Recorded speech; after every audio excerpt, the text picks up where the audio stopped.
Sé que todos están super hype para estar conmigo haciendo preguntas. Ya vemos la fila, son de verdad mucha energía. De verdad, gócense esto es para ustedes. Gracias por estar acá todo este fin de semana. Ha estado espectacular. Bueno, vamos a empezar por el principio. Mi nombre es Pete Valle, yo soy co-anfitrión del Giggity Can Pod, el podcast oficial de Puerto Rico Comic Con. Lo puedes buscar en su aplicación de podcast favorita y también transmitirnos en vivo desde la página oficial de Puerto Rico Comic Con. Conmigo están mis co-hosts. Hola, mi nombre es Valerie, pero me conocen como Punky, ¿vale? Y mi nombre es Rick Ángel, aquí me conocen como el Washer. Y backstage, ¿saben quién está aquí backstage? Yo te voy a decir que no suelte que suba. Te voy a decir que no suba, está muy apagado. No sabe, no sabe. ¿Están contentos? Are you excited? ¡Quiero Puerto Rico Comic Con! Backstage is Mr. Elijah Wood. How exciting is that? ¿Lo traemos? No sé, lo traemos esto, lo dejamos allá. Ladies ¿Lo traemos? and gentlemen, Elijah Wood! Elijah Wood! Welcome to Puerto Rico! Elijah. Hi, what would you like me to say? Yeah, there you go. I'm not saying hi, everyone. So welcome to Puerto Rico, Elijah. We are really excited to have you here. Like I told you backstage, the fan reaction with your visit has been amazing. There's one question we've been asked the most concerning your visit. It has something to do with wigs. Do you know anything about that? Would you care to elaborate on that? Sure, when will I wear wigs? Yeah, you know, it's so funny. That started as like, there's a DVD extra on the Two Towers DVD. It was obviously an interview prank that Don Monahan perpetuated. I was in New York City at the time of that, so we weren't even in the same room. That's why I didn't know who it was. It was via satellite, because they were all in Berlin doing a press junket, which is sort of like a day of press interviews where people ask generally the same question over and over again. And so it was just another voice in my ear that happened to have a semi-German accent. And the questions were certainly weird. Initially I didn't think anything of it, and then it just got weirder and weirder. And I knew that something was up. But it's really funny, you know, I recently rewatched it for the first time, because it's since gone on to TikTok and like exploded. There's all these kids that have seen it recently. So I rewatched it, and my wife had never seen it. And I was shocked at how adamant I was about not wearing wigs. Like, what the heck, man? Just say you have. Like, Frodo wore a wig. Like, what? I mean, what do you mean? You might. You definitely did. So I'm like, I don't know why I like had this weird. I had to stick my foot down, but if I could go back, I would just be like, yeah, I wear wigs. It's so fun, and I will wear wigs again. So you've been on the industry for a very, very long time. What keeps you passionate about still doing this today? It always changes. I mean, there's no two experiences that are alike by virtue of the fact that it's a new script, it's a new director, it's a new location, it's a new group of people that you're working with, a new creative environment. So it's always fresh, it's always exciting. There's always something to be learned from it and taken away from the experience. I feel like I'm still kept on my toes and challenged, and you know, it's never stale. it's never boring. It's always interesting, and I'm just grateful to still be able to do it. You know. And throughout your career, you've had a number of different roles, right? You're working constantly, but I think most people remember you from Lord of the Rings, obviously, right? And where you... It looms large. Yeah, I mean, it's such an iconic character, and you played it so beautifully. What does Frodo mean to you now, 20 years later? Is this still like a big part of you, who you are, or or your memories? Yeah, I mean, you know, when I think about Lord of the Rings now, it's so interesting, right? Because we spent the better part of 4 years making these films. So for me, the kind of collective experience of having made it is what is imprinted on me and on my soul and kind of my life. And the way that that enriched my life in terms of my connection to New Zealand, the friends that I made, the friends that I continue to have. So like that stuff is sort of what has had a lasting impression and will be with me forever, you know. And then there's the movies coming out and being embraced the way that they were when they were released, and then subsequently they've grown in terms of their regard, in terms of pop culture, and the way that they're considered this sort of great classic trilogy, because now it's 20 fucking years later. What the fuck? So crazy. So, you know, it's like, yeah, it's forever there. It'll be probably the thing that I'll be recognized for the most in my life, no matter what I do. Yeah. And I'm grateful for that. I'm so grateful for that, because it's also representative of movies that I love, movies that are so meaningful to all of you. You know, I think one of the most special aspects of having been a part of Lord of the Rings is, by extension of meeting all of you, we get to hear your personal stories, ways that these films have impacted your lives.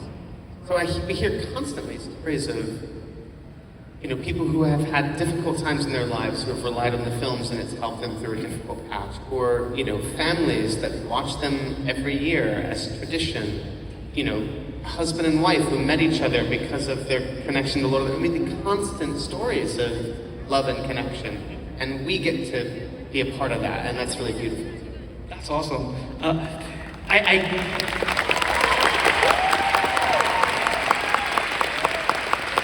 I gotta ask you, it's been 20 years since you played Frodo. What sort of magical potion do you use? Because you look identical that you did 20 years ago. I swear I've aged. Sure. I don't know, man. Genetics, I guess. I've got plenty of gray hair. That's just so that we don't know you're immortal. What is the most memorable fan interaction you've had? Because you're right, I mean, Frodo and your career has impacted people so much. Is there any memorable fan interaction you've had that you can share that experience? And, there isn't one that stands out. I don't have a memory of like a specific interaction. But you know, what tends to feel the most meaningful, again, like I said, are people sharing their stories, the ways in which the work that we've done, you know, and I play a character in that film, or the series of films. These movies are made possible because of thousands of people's collective efforts. So really, I feel like I had a small part to play in the whole grand scheme of things. But that we hear these stories of how the movies have impacted people's lives, like those are always the most meaningful interactions, because it's hit people on a really profound emotional level, and to be slightly a part of that is... I have to ask you that this is a question I've always wanted to ask you. I've been a fan of yours since forever. Do you remember anything about the Back to the Future shoot when you were a little kid? Yeah, totally. I mean, the Back to the Future 2 was the first film I was ever in. Up until that point, I'd done commercials, I'd done a Paula Abdul music video, but I'd never been in a movie. So I had this tiny little part in the Cafe 80s, you know. No, I remember it vividly, because I loved the first movie. So being in the sort of town square, but it was dressed for the future, so like I know that clock tower, I know this square, but to see it from the perspective of what it would have been in the future was so cool. And I was 8 years old, so I'm like walking around and seeing all these futuristic flying cars, like, it totally mind-blowing. And and to work with Michael J. Fox as Marty McFly, like, none of that was lost on me. I knew exactly what was happening, and it was really cool. And Cool. you know, I mean, as a child actor, you did a movie that was very intense for me, which was The Good Son. How was yes, how was working on a movie that was so intense and dark at moments? Fun. I mean, so look, I have a brother who's 7 years older than me, and if anybody here has an older sibling, they know what that's like. He was renting horror movies with his friends, and I got to then watch those unbeknownst to my parents. So like, I got exposed to horror films way too early. Because of my older brother, which was so cool. He also exposed me to music and amazing things. So I was already kind of a genre fan and liked horror movies. So to get that script and see this sort of really interesting take on like The Bad Seed, which is sort of essentially what it is, was awesome and thrilling. I had never read a script or been given an opportunity as a young actor to work on anything that was that dark. So I was thrilled. It was scary. It was kind of fucked up. But you know, the bad kid dies in the end. It's gnarly, and I loved it. And the opportunity to work with Macaulay was rad. I was a fan. You know, like I'll never forget. I'd seen Uncle Buck, but I'll never forget Home Alone. Like when that movie came out, it was a phenomenon. It's still such an important movie in our household. So to get a chance to work with him was really exciting, fun. Do you think that also helped you to stay like you? I know you love horror and you're producing. Yeah. That helped you in now. Working on that movie? Yeah. I mean, I don't know if that movie specifically helped me, but it certainly continued to pave a path, I guess. Because then I worked on The Faculty when I was Faculty's so good. Robert Rodriguez is amazing. So it's such a treat to work on that movie. I was such a fan of his. So yeah, I mean, all of them kind of are like breadcrumbs, I suppose. But when I ultimately decided I wanted to produce and be involved in making something without necessarily acting, the idea of horror and genre was just such an exciting thing. Specifically, the kind of horror genre at the time, this is like over 10 years ago, that wasn't really being made widely, where sort of genre elements were taken seriously. It wasn't just for exploitation purposes, to tell really interesting, compelling stories that happened to me. As an actor, you've played both heroes and villains. Which would you prefer? Which is more fun for you? I mean, I guess villains are fun, right? Kevin in Sin City was really fun. Playing Frank in Maniac was also really fun. Particularly, that was such an interesting approach, you know? So much of that movie is, oh, cool. So much of that movie is in EOV. Yeah, I don't know.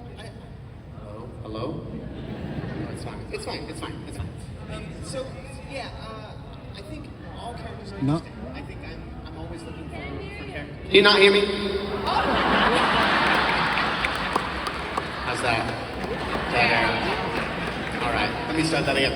I think all characters are interesting. I think I'm always looking for characters that are unique and have something about them that isn't, I don't know, that sort of allows you to grasp onto something. And that can be a villain or someone that's not, but looking for some kind of unique characteristic, I guess.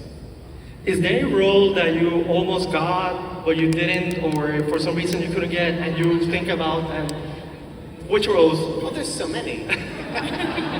There's so many. I mean, there's so many movies I auditioned for.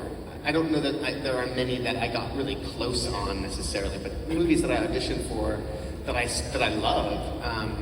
Like I auditioned for Rushmore, and the thing about that, I'll never forget that because at that point, Wes Anderson had only made one movie. He made this movie called Bottle Rocket. If no one's seen Bottle Rocket, I highly recommend you see it. It's great, and it's so different from what has sort of been solidified as his aesthetic since. He hadn't quite established that look. It was, if you saw it, you wouldn't necessarily know it was a Wes Anderson movie. it's great. So the fun for me was getting to meet him. And I'll remember going to his office. He had an office at Sony, and I sat at his, in his office, and I was like, man, I'm just such a huge fan of Bottle Rocket. So I obviously didn't get the movie, and it didn't matter because, I love that movie, and I love Jason Schwartzman's incredible. But yeah, I auditioned for Moulin Rouge. What? Yeah, hilarious. Which role? It would have been the, what's his name? No. Ewan McGregor. It was the Ewan McGregor role. It would have been. Oh. Hello? Yeah, it would have been the Ewan McGregor role, I think, which obviously I was quite a bit younger. So I think they were just trying different things, But I had to fully, take voice lessons and sing in the audition, the whole thing. Yeah, it was wild. It was fun. So yeah, look, plenty of sort of opportunities along the way that don't become part of your reality. But I'm always so grateful. It always feels like the right things happen the way that they're supposed to happen, kind of. And so many of the things that I have missed, quote unquote, are favorite movies of mine, So everything happens for a reason. You didn't miss on Frodo, and you were perfect for that. So we're grateful for that you were Frodo. We're gonna take, if it's okay with you, we're gonna question from the audience. So go ahead. How was your experience portraying Word from Over the Garden Wall? I have such a fondness for Word. I love him. I got to revisit that character recently because they did that Aardman animated short in celebration of the 10-year anniversary, which was just a delight to sort of be him again for a second. The making of that was really special. It was, Patrick McHale created it, and it was his vision. He directed the whole thing. He was a delight to work with. The animation style is so special. Those characters and the connection between the two brothers is really special. Yeah, we had a lot of fun, and it's funny because it all started as a short, which you can see online, The Tome of the Unknown. It was sort of the genesis of the whole thing, and then he wrote a mini-series beyond that, and then it became what it became. But we all felt really grateful, I think, to be a part of it. The cast is so wonderful. Getting to work with Melanie for the first time was great. Yeah, it holds a very special place in my heart. I love Over the Garden Wall. Thank you. Yeah,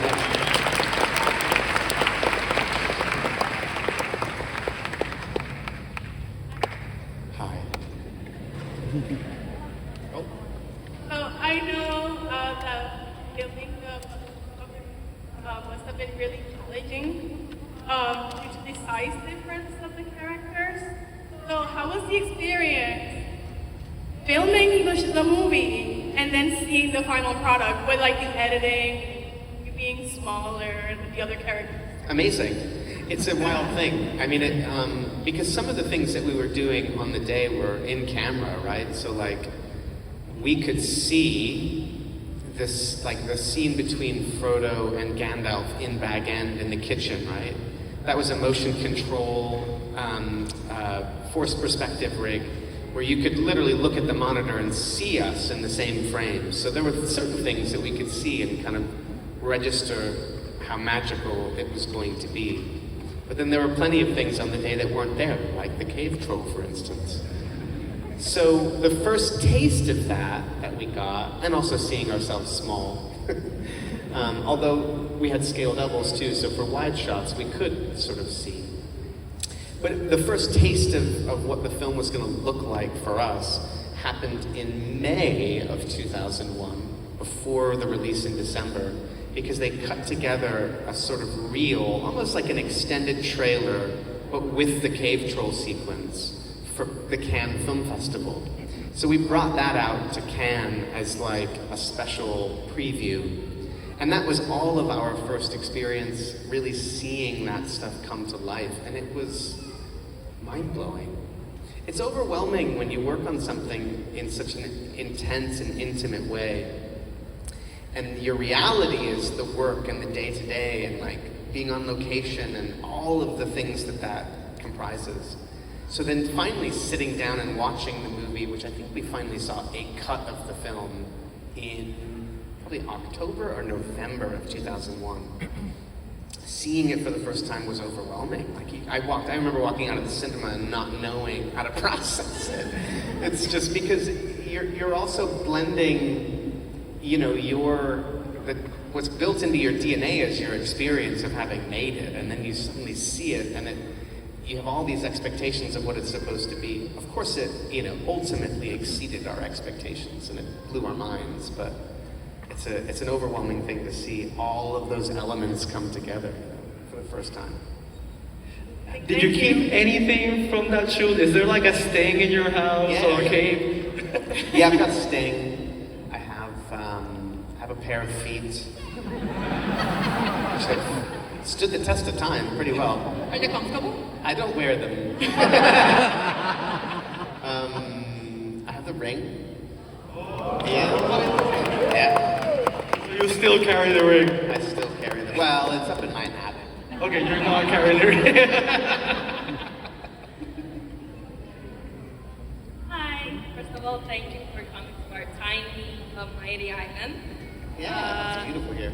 Besides your like in-person acting, I truly appreciate your voice acting skills. Thank you. One of my favorite roles is in Happy Feet, a childhood movie. So I was wondering, you can tell us like an anecdote or something quirky about you working with the late Robin Williams.